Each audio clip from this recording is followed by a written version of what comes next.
Monsieur le Président Vladimir Poutine, le réengagement de la Russie en Afrique se concrétise à un moment décisif pour notre continent, confronté à d'importants défis. Au plan sécuritaire, la présence de la Russie à nos côtés contribuera sans aucun doute à renforcer les capacités de nos armées pour lutter plus efficacement contre le terrorisme, notamment dans les régions du Sahel et du bassin du lac Tchad. Au plan économique, la Russie pourrait aider l'Afrique à réaliser son potentiel énergétique et à accroître sa production électrique afin de répondre aux besoins des populations et des industries dans un continent en pleine croissance économique. Majesté, Monsieur le Président, l'importance des relations économiques et la constante augmentation du volume des échanges entre l'Afrique et la Russie, estimé à plus de 20 milliards de dollars US 2018, augure d'un partenariat solide, plus le forum économique qui s'est tenu en amont de notre sommet, nous permettra de diversifier davantage nos échanges et de tirer pleinement profit de l'extraordinaire potentiel de nos économies.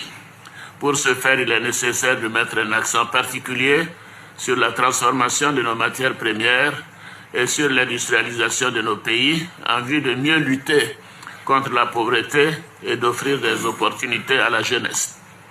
L'Afrique et la Russie ont vocation à œuvrer ensemble pour soutenir et promouvoir le multilatéralisme et maintenir la paix dans le monde.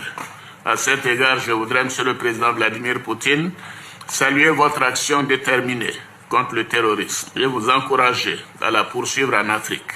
La Côte d'Ivoire se félicite de la contribution importante de la Russie aux opérations de maintien de la paix en Afrique, tout comme du soutien de la Russie à l'Afrique dans le cadre de la réforme du Conseil de sécurité des Nations Unies. Monsieur le Président, au plan bilatéral, je salue la bonne qualité des relations qui unissent nos deux pays et l'augmentation constante du volume de nos échanges. J'invite le secteur privé et les entreprises russes à profiter de nombreuses réformes que nous avons entreprises pour améliorer l'environnement des affaires en venant investir en Côte d'Ivoire, notamment dans l'agro-industrie, l'énergie, les mines et les infrastructures de transport. Au plan diplomatique, je me réjouis de la parfaite collaboration entre nos deux pays, notamment au Conseil de sécurité des Nations Unies, où la Côte d'Ivoire siège en tant que membre non permanent jusqu'en décembre 2019. Monsieur le Président, Excellences, Mesdames et Messieurs, je voudrais pour terminer souhaiter un franc succès à nos travaux. Je vous remercie.